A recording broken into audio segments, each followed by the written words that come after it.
aleluia, aleluia, aleluia, aleluia. O Senhor esteja convosco. Ele está no meio de nós. Proclamação do Evangelho de Jesus Cristo segundo Lucas. Glória a vós, Senhor. Aconteceu que num dia de sábado, Jesus foi comer na casa de um dos chefes dos fariseus. E eles o observavam. Jesus notou como os convidados escolhiam os primeiros lugares. Então, contou-lhes uma parábola. Quando tu fores convidado para uma festa de casamento, não ocupes o primeiro lugar. Pode ser que tenha sido convidado alguém mais importante do que tu, e o dono da casa, que convidou os dois, venha dizer-te: dá o lugar a ele. Então tu ficarás envergonhado e irás ocupar o último lugar. Mas quando tu fores convidado, vai sentar-te no último lugar. Assim, quando chegar, quem te convidou te dirá: amigo, vem mais para cima. E isto vai ser uma honra para ti diante de todos os convidados. Porque quem se eleva será humilhado, e quem se humilha será elevado. E disse também a quem o tinha convidado: quando tu deres um almoço ou um jantar, não convides teus amigos, nem teus irmãos, nem teus parentes, nem teus vizinhos ricos, pois estes poderiam também convidar-te, e isto já seria a tua recompensa. Pelo contrário, quando deres uma festa, convida os pobres, os aleijados, os coxos, os cegos. Então tu serás feliz, porque eles não te podem retribuir. Tu receberás a recompensa na ressurreição dos justos. Palavra da salvação. Glória a vós, Senhor. Aleluia, aleluia, aleluia, aleluia, aleluia, aleluia, aleluia, aleluia, aleluia, aleluia, aleluia. Sentados, façamos um tempo de silêncio. Crianças, também vocês, crianças, façam um esforço agora de um tempinho de silêncio, rezar e pedir a Deus, ao Papai do céu, que nos ilumine com a luz do Espírito Santo, que o Espírito Santo nos faça compreender tudo que essa palavra hoje revela para nós. Rezemos. Amém. Irmãs e irmãos, o Senhor hoje nos reúne para renovar nossa fé, renovar nosso vigor. E o Senhor, com a liberdade de quem ama e de quem nos conhece profundamente, toca em dois assuntos muito delicados em nossa vida. Dois temas nada fáceis da gente lidar com eles, que seguramente não há um de nós sequer, dos mais pequeninos aos mais velhos, que não tenha alguma dificuldade com essas duas realidades que Deus quer mexer nelas em nossa vida. Vamos ao Evangelho, tome lá para ver o que é que Deus quer mexer na nossa vida hoje. Número 9 do seu folheto, capítulo 14 de Lucas, versículo 1, depois do versículo 7 até o 14. Aconteceu que num dia de sábado, Jesus foi comer na casa de um dos chefes dos fariseus. E Jesus vai comer na casa do chefe dos fariseus e eles ficam de olho em Jesus. O que significava Jesus ir comer na casa do chefe dos fariseus?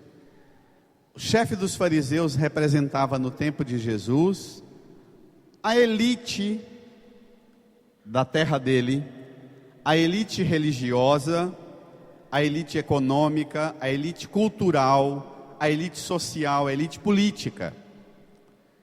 Se ser fariseu já era título de honraria e de reconhecimento público e elogio, que era um tipo de uma confraria, de uma irmandade que tinha dentro da igreja, dentro da religião judaica, os fariseus eram um título de reconhecimento de gente honrosa com as coisas da fé, um tipo de pessoa reconhecidamente virtuosa, que serve como propaganda da religião, propaganda da fé.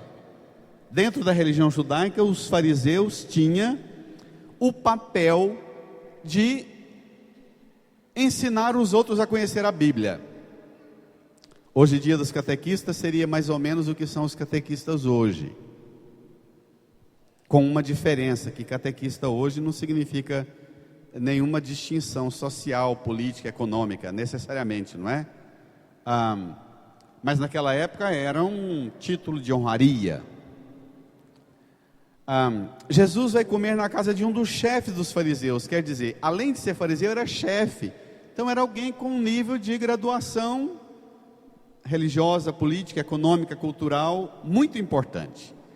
E os que convidaram Jesus ficaram de olho nele, reparando e observando Jesus.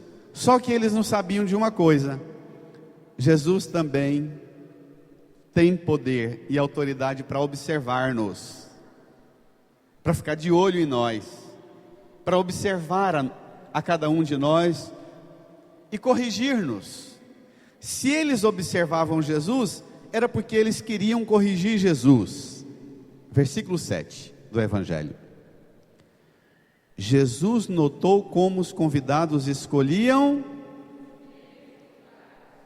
os primeiros lugares. Todos nós conhecemos essa regra dos primeiros lugares numa festa, num jantar, num almoço. Então Jesus contou-lhes uma parábola. Jesus vai contar agora duas historinhas para mexer em dois tipos de gente. Mexer conosco. Como é que nós devemos nos comportar quando somos convidados para alguma coisa? E como é que nós devemos nos comportar quando convidamos alguém para alguma coisa em nossa casa, em nossa vida? A gente pensa que isso é apenas regra de etiqueta normal, etiqueta social, mas não é não.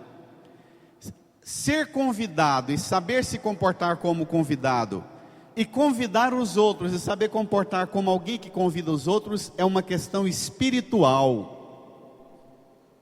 Tem a ver com a qualidade da nossa forma de compreender a fé. Vamos ver? Versículo 8. Leamos. Quando tu fores convidado para uma festa de casamento, não ocupes o primeiro lugar. Pode ser que tenha sido convidado alguém mais importante do que tu, e o dono da casa que convidou os dois venha te dizer: dá o lugar a ele. Então tu ficarás envergonhado e irás ocupar o último lugar. Versículo 10. Mas quando tu fores convidado, vai sentar-te no último lugar. Assim, quando chegar quem te convidou, te dirá: amigo, vem mais para cima. E isso vai ser uma honra para ti diante de todos os convidados. Porque quem se eleva será humilhado, e quem se humilha será elevado. Olhe para cá. Se você pegar a Bíblia e ler a Bíblia de ponta a ponta, do Gênesis ao Apocalipse, e se você for uma pessoa muito estudiosa de Bíblia, e começar a catalogar assim,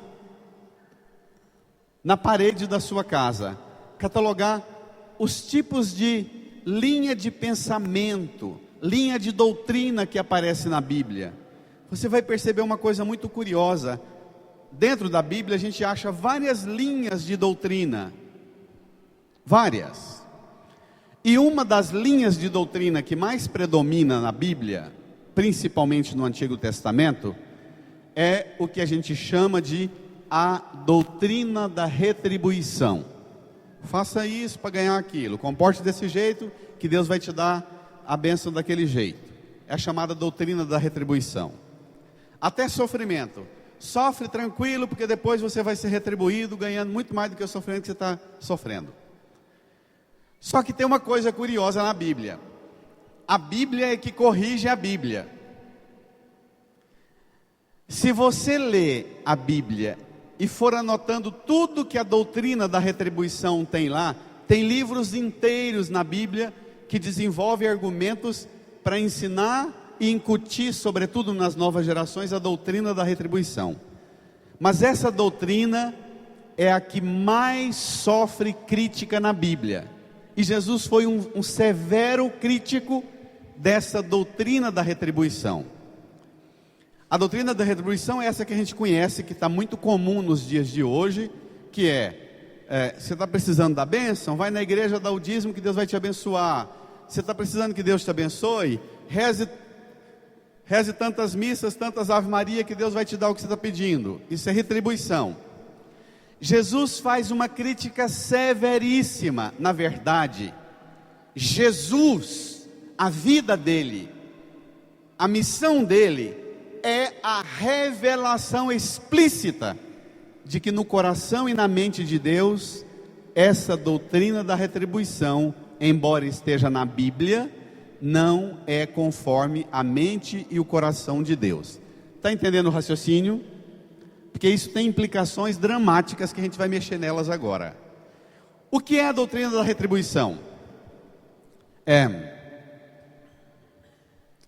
Seja humilde, para você não ser humilhado na frente dos outros. Isso é pouco. Seja humilde porque é bom ser humilde. Não seja humilde para ganhar nada, entendido? Para não ter prejuízo nenhum. Seja humilde porque ser humilde é uma virtude. Sente no último lugar, porque se alguém chamar você para vir para o primeiro lugar, vai ser motivo de honra na frente de todo mundo. Não, Santa Teresinha do Menino Jesus diz: se você não gosta de briga, procure sempre os últimos lugares que ninguém vai brigar com você. Dispense a sua vaidade. A doutrina da retribuição, ela está muito presente nos dias de hoje. Como eu já disse e repito, no Antigo Testamento tem livros enormes que se desenvolve argumento, como o livro de Jó, embora seja uma crítica à doutrina da retribuição, as pessoas entendem como fortalecendo essa ideia do toma lá, dá cá. Na verdade, nós não devemos exercitar a humildade para ganhar nada.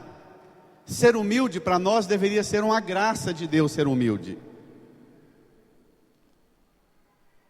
É um dom sobrenatural. Inclusive, as pessoas verdadeiramente humildes, elas nem sabem que elas são humildes, não é verdade?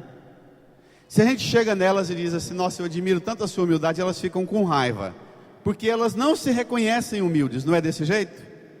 Uma pessoa que diz: não, eu graças a Deus venci porque fui humilde, ela não é humilde. Porque um humilde não levanta bandeira de si, não se proclama, não se vangloria. O humilde não é humilde para vencer. A pessoa humilde, ser humilde para ele é a bênção. Nos dias de hoje, humildade para nós nós confundimos muito facilmente com humilhação.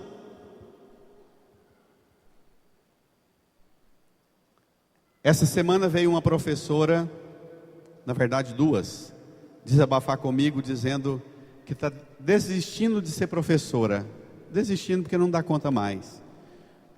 Por causa da perseguição dos pais com elas, que os meninos não respeitam na sala de aula, não obedecem, elas chamam atenção, escrevem uma advertência e começam a ser perseguidas.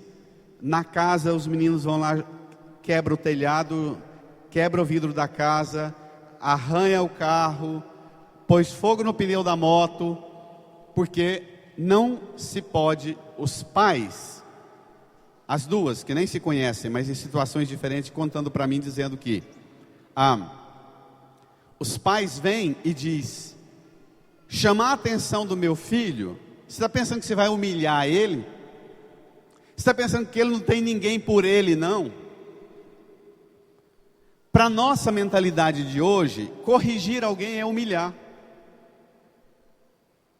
Nós perdemos tanto a noção do que é a humildade, que humildade para nós é necessariamente uma humilhação que nós achamos necessariamente ruim. E aí, impera sobre nós o contrário de humilhação, o contrário de humildade, é o que vem agora. Veja comigo, versículo 12. Desculpe, vamos na primeira leitura, para entender ainda o que é a humildade. O que é a humildade, jovens, crianças? O que é ser humilde? Como aprender a ser humilde? Jesus ensinou a gente a aprender a ser humilde numa festa de casamento, não chegar e pegar o primeiro lugar. Mas Jesus ensina, a palavra de Deus ensina a gente a ser humilde também em outras áreas. Primeira leitura, número 6 do seu folheto, livro do Eclesiástico, capítulo 3, versículo 19 e seguintes. Olha que coisa impressionante. Para vocês, jovens, adolescentes que estão começando, os sonhos e os projetos de vocês. Olha que coisa impressionante. Vamos lá, toda a igreja? Filho, realiza teus trabalhos com mansidão e serás amado mais do que um homem generoso. Humildade é, realiza seu trabalho com mansidão. Antigamente ninguém trabalhava para ganhar salário bom. Antigamente nem salário existia. Eu tenho um grande amigo que ele conta que casou-se. Ele tinha uma terrinha e vizinho dele tinha um fazendeiro grande. Ele ficou os 4 primeiros anos de casado. Nesses 4 primeiros anos teve 3 filhos, que era assim. Ele trabalhou os 4 primeiros anos, sustentou a família sem nunca pegar num dinheiro. Trabalhava para o fazendeiro do lado como carpinteiro. A gente não trabalhava para ganhar dinheiro, a gente não trabalhava para ficar rico. A gente trabalhava primeiro porque é uma graça de Deus trabalhar, não é? Antigamente se tinha uma noção de que trabalhar era uma graça, era um dom. Hoje é uma humilhação. Tem gente que chega em mim, chora, lamenta, porque o meu sonho não era trabalhar nisso, meu sonho era trabalhar em tal coisa. Aí eu pergunto assim: o que você fez para trabalhar no que você sonhou? Nada. A não ser sonhar.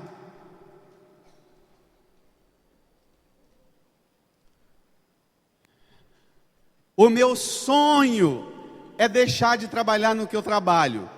Eu sempre dou o seguinte conselho que eu aprendo com os amigos mais velhos: se você sonha deixar de fazer o que você faz, faça o que você faz e que você não gosta da melhor maneira possível, que quem ficar de olho em você vai dizer: nossa, você é exatamente o que eu estou precisando para outras áreas, e vai te promover. Não é essa a regra?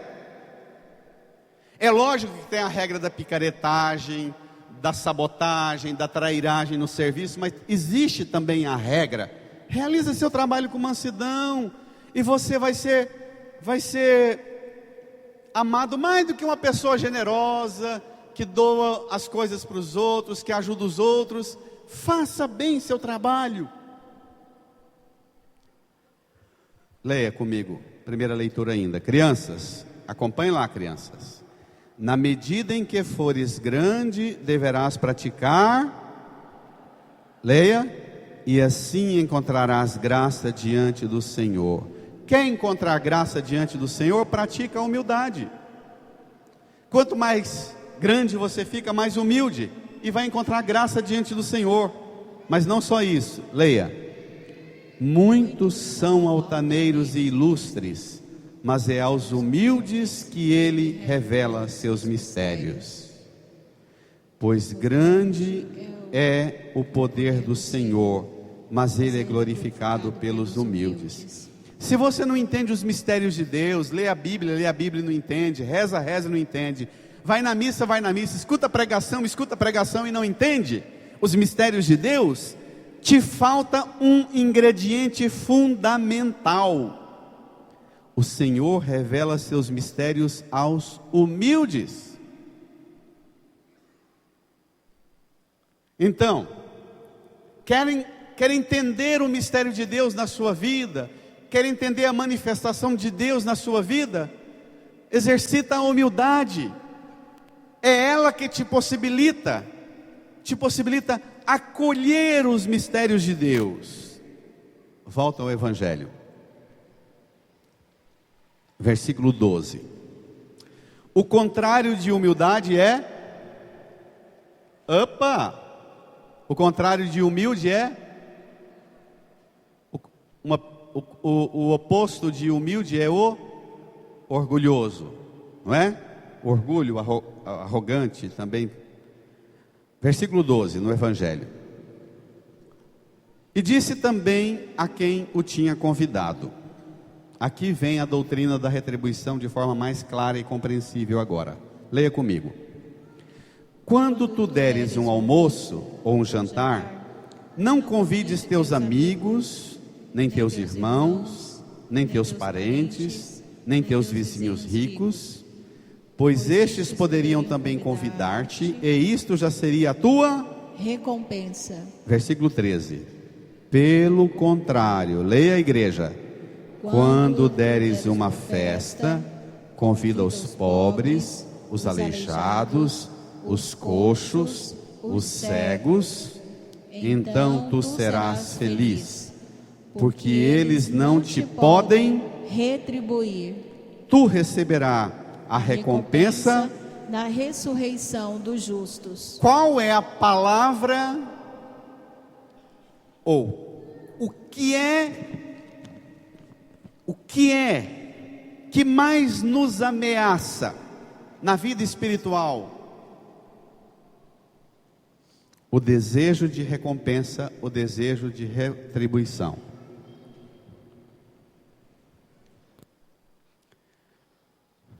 Jesus fala para a gente mudar a lista de quem a gente convida para ir comer na casa da gente, que é para a gente passar a não convidar irmão, parente, amigos ricos, vizinhos, porque eles podem retribuir, que é para a gente passar a convidar pessoas que não podem retribuir, porque o desejo de retribuição torna a gente o quê? Orgulhoso. Eu fiz para você, eu mereço também. Eu te acolhi, você tem que me acolher. Eu te recebi, você tem que me receber. Eu fiz para você, você tem que fazer para mim. O desejo de retribuição, pai e mãe de crianças, o desejo de retribuição transforma a gente em interesseiro, picareta, igualzinho que nós estamos vendo na esfera no que domina a realidade política e administrativa no Brasil. Não é isso?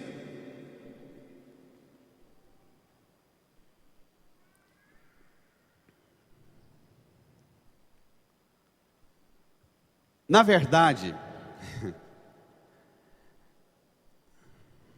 Pegue a primeira leitura, a segunda parte da primeira leitura, versículo 30, segundo parágrafo. Leia comigo. Para o mal do orgulhoso não existe remédio, pois uma planta de pecado está enraizada nele, e ele não compreende. O orgulhoso não Compreende. Olha,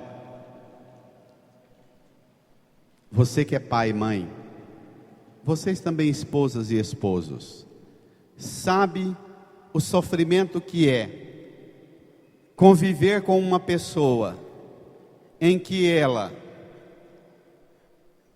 suplica e reivindica de você que você doe mais, que você faça mais por ela, e você faz e doa e entrega a sua vida e se doa e fala e dá conselho e você percebe que a pessoa não avança em nada na vida, porque o orgulhoso não compreende.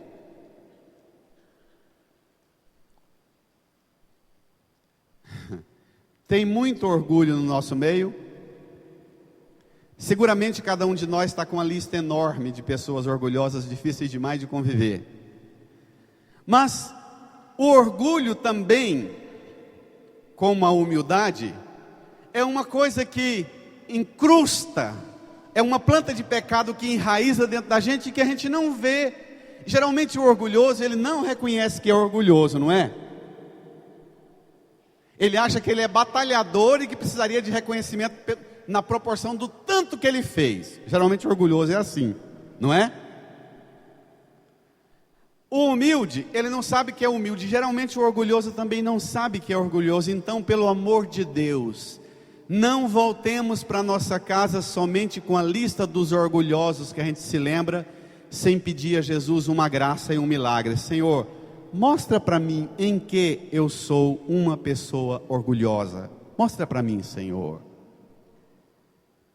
Senhor, mostra para mim em que o meu coração se transformou numa lavoura, numa floresta de planta de pecado enraizada dentro de mim, Senhor.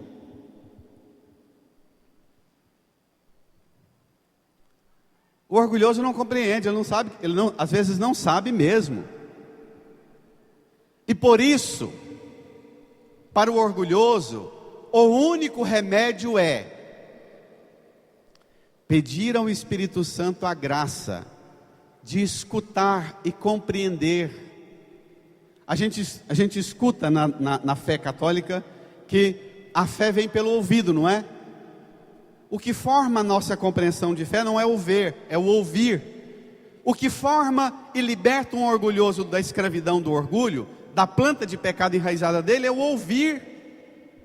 É a humildade de aprender, de mudar de opinião, de corrigir a opinião que tem de si, que tem dos outros, que tem da vida. Nós vivemos numa sociedade em que ser humilde é humilhação e ser orgulhoso é título de glória. Porque pais que se orgulham, não, meu filho é meio tupetudo, mas graças a Deus ele não traz desaforo para casa. Tá bom, né, padre? Aí a palavra de Deus fala, não tá não, uma planta de pecado enraizou dentro do coração dele e ele não compreende. Nós somos escravos do orgulho. O mundo e a sociedade baseada na fachada, na exterioridade, como eram os fariseus. O mundo e a sociedade baseada só na casca, no externo, transforma a gente em escravo dos reconhecimentos alheios. Tem um grande estudioso da sociedade moderna que ele diz assim, que hoje em dia a imensa maioria da população no mundo, no planeta, vive assim: pega o dinheiro que ainda não recebeu, do trabalho que ainda não realizou, para comprar coisas que não precisa, para agradar gente que nem merece sua atenção. E é isso mesmo, é a melhor definição de consumismo, não é? Você pega o dinheiro que você ainda não recebeu, do trabalho que você ainda não realizou, para comprar coisa, prestação, que não faz a menor falta na sua vida, mas que você precisa se apresentar melhor diante dos outros, com um carro, com uma roupa, com a tinta de cabelo, com o celular, e assim por diante, não é assim? Nós somos escravos, nós comprometemos o nosso futuro na fachada, para nos apresentar bem. Vou brincar, tá? Não é preconceito não, uma brincadeira muito comum também no meio de nós hoje. As mulheres entendem isso, que é aquela brincadeira de que as mulheres se preocupam em sair bonita na rua, não para ficar bonita para as pessoas que a amam e quer bem, mas morrendo de medo das inimigas, tirar uma foto dela e dizer: olha como é que ela está andando na rua, olha que bagaceira. Isso existe? Olha que bagaceira, não é? Então, comprometer o que eu ainda não ganhei, o trabalho que eu não realizei, para comprar coisa que eu não preciso, para agradar gente que nem gosta de mim, que eu não gosto delas. Olha que nível de estupidez que nós entramos, por não dar conta de entender o que é o orgulho em nossa vida, e o que seria de nós se houvesse em nós a humildade. Aí, nós comprometemos não só o nosso salário, nós comprometemos o nosso caráter, a nossa vida, a nossa paz. Porque nos tornamos escravos da doutrina da retribuição. Eu tenho repetido isso quase todos os domingos no ouvido de vocês, pais e mães, crianças, adolescentes e jovens. Pai que fala para a criança: vamos para a igreja rezar, porque senão o Papai do Céu não te abençoa, você não consegue o que você sonha na vida. Isso é a doutrina da retribuição, está errado falar isso. Levanta, vamos para a igreja, vamos rezar, vamos agradecer a Deus tudo que Ele já fez por nós. Nós recebemos muito mais do que merecemos. Essa deveria ser a motivação para rezar, para ir para a missa. Olha, se você passar de ano, a mamãe, o papai, a vovó vai te dar tal coisa. Isso é doutrina da retribuição. Tem que falar para o menino e para a menina: meu anjinho, nós estamos investindo muito em você para que você cresça, para que você ajude o mundo a ser melhor. Então, o grande presente que você vai dar para você mesmo é aproveitar tudo que você está recebendo de ajuda. Quando nós transformamos o esforço de uma criança em moeda de troca, passa de ano, fica bem na escola que você vai ganhar tal coisa, nós transformamos a criança num picareta. Entendeu? Nós transformamos numa pessoa que só tem segundas intenções. Eu vou dar um exemplo bem extravagante para judiar. Pode? Vocês que são pais, que dia é que o seu filho, sua filha chega em você e diz assim: mãe, pai, não vamos sair hoje não, vamos ficar todo mundo em casa quietinho para a gente curtir uns aos outros?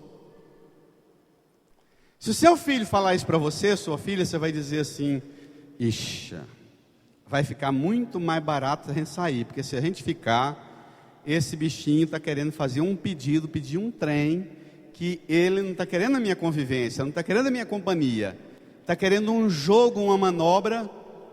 Vocês pais conhecem o que é um filho quando vem, te abraça e te beija por amor gratuito, ou quando ele vem e faz isso e você pensa: o que ele vai pedir?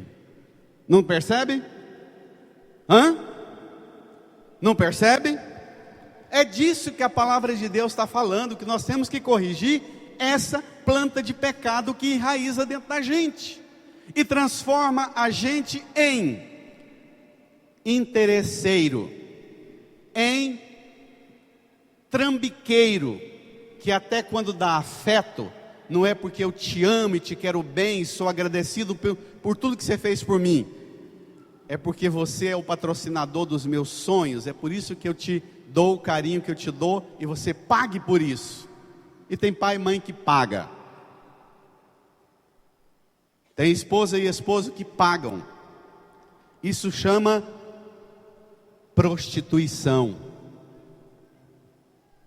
Isso é uma educação para a prostituição, vender afeto. E nós fazemos isso dentro da nossa casa. Irmã, irmão, como é que nós devemos nos comportar? Como deve ser a nossa vida de fé? O que deve mover a nossa vida na busca profunda? Volte comigo lá, na primeira leitura. Essa palavra é muito severa.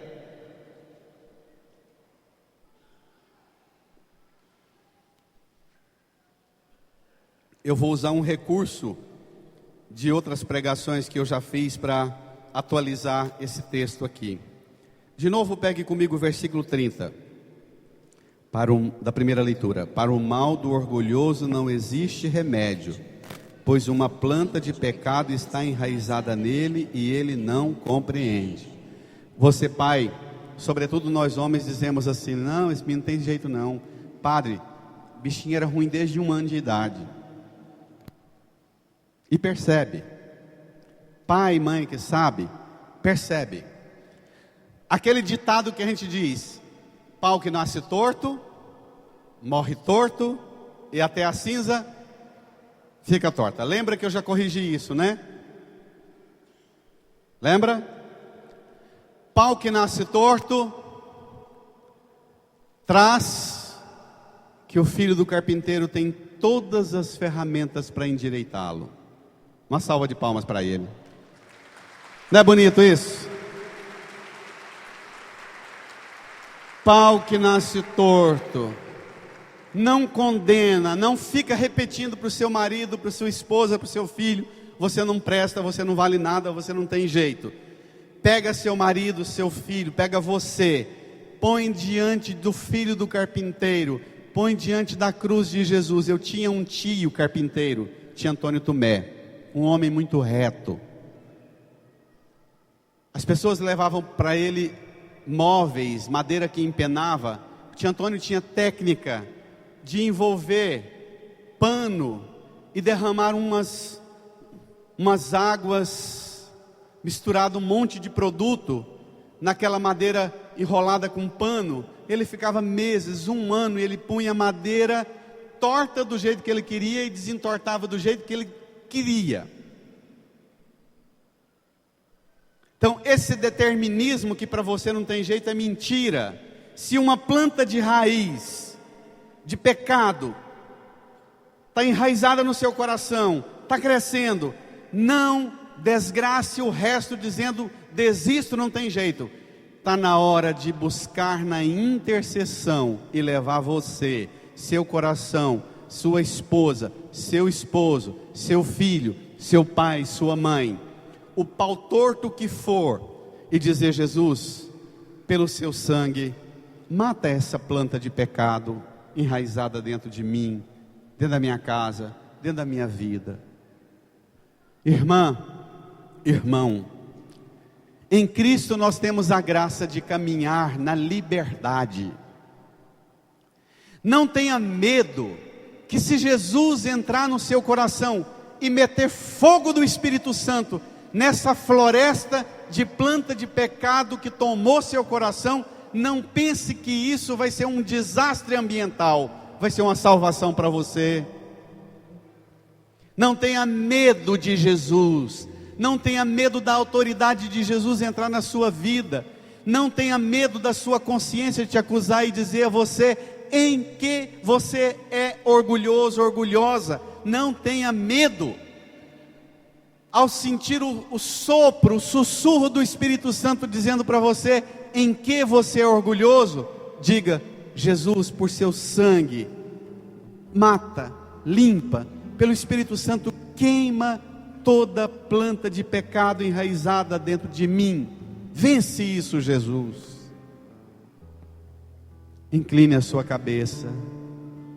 Põe a mão no seu coração e não volte para casa com essa planta de pecado enraizada em você. Não volte para casa achando que você já é humilde do tanto que devia ser, que você tem que parar de ser humilde porque não compensa. Fale para Jesus dar a você a verdadeira compreensão do que é viver a humildade. Chegue perto de Jesus. Você não se aproxima de uma realidade palpável. Jesus não é uma escuridão, uma treva, uma tempestade, uma trombeta que você não consegue ouvir. Jesus quer aproximar você de Deus, do céu, da assembleia dos primogênitos. Jesus quer fazer você chegar perto dos espíritos dos justos, que chegaram à perfeição.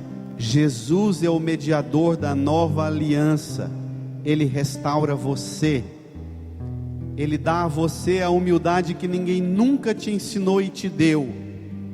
Ele liberta você do orgulho que foi plantado no seu coração, e às vezes você nem é culpado por isso, porque seu próprio pai, sua própria mãe, sua família, sua igreja, sua sociedade é que plantou essa planta de pecado em você.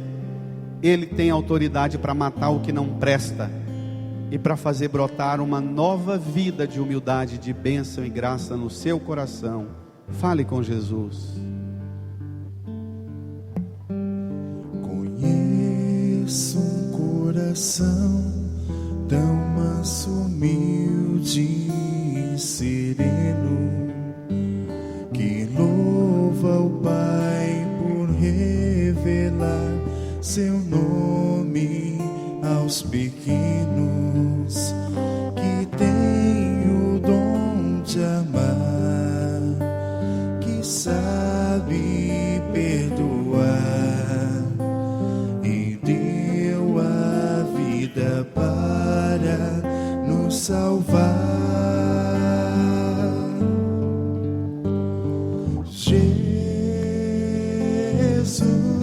Jesus, manda teu Espírito para transformar meu coração.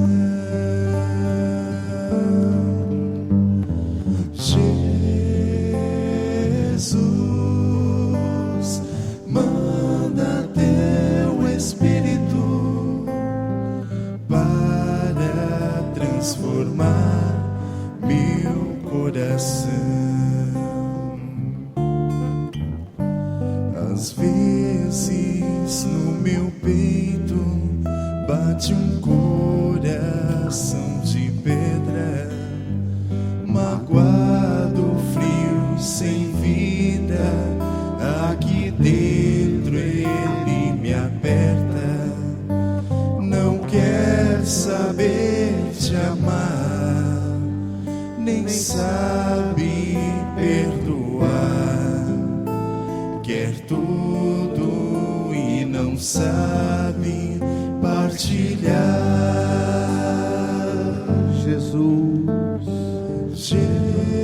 manda teu Espírito manda teu Espírito para transformar meu coração, para transformar meu coração, para queimar e matar essa planta de pecado enraizada em mim. Jesus,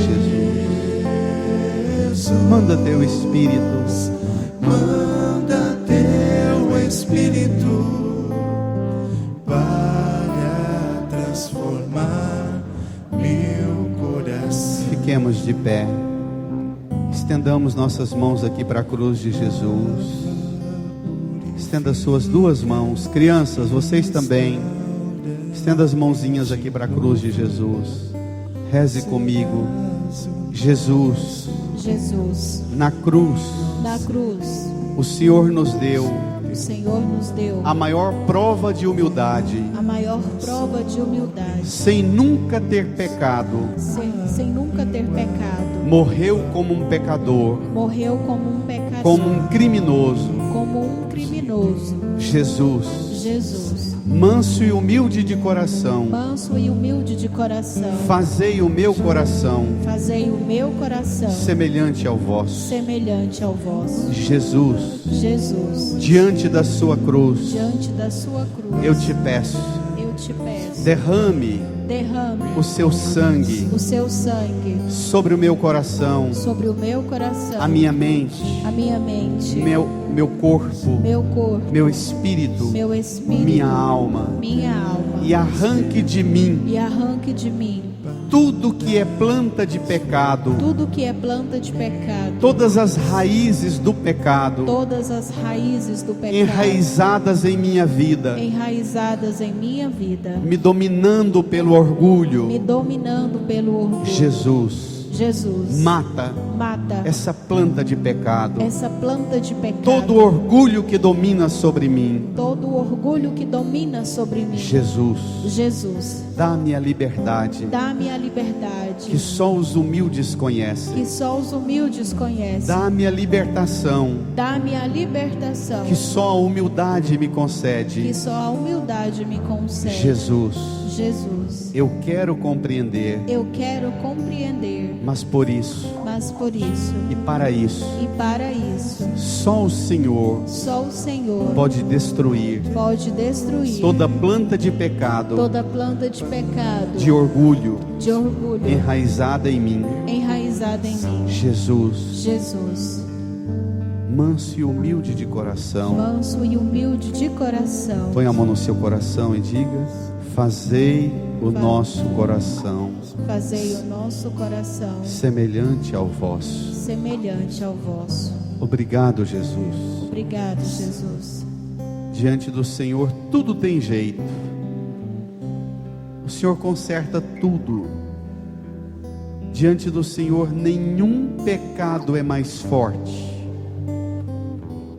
Obrigado, Jesus. Muito obrigado, Senhor. Comece a louvar, a agradecer a Jesus por tudo que você já recebeu na sua vida, todas as bênçãos, todas as graças, tudo que de Deus você recebe, sua vida, sua capacidade de aprender as coisas, de compreender, sua capacidade de reconhecer seus erros. Agradeça a Jesus. Sua capacidade de voltar atrás, de exercitar a humildade. Agradeça a Jesus. Louve o Senhor. Obrigado, Senhor. Nós te glorificamos, nós te amamos, nós te adoramos, porque o seu sangue vence todo o mal que há em nós. Obrigado. Seu Espírito vence tudo que nos impede de ter no Senhor a paz, a alegria e a consolação. Obrigado, Senhor. Obrigado, Jesus. Amém. Amém.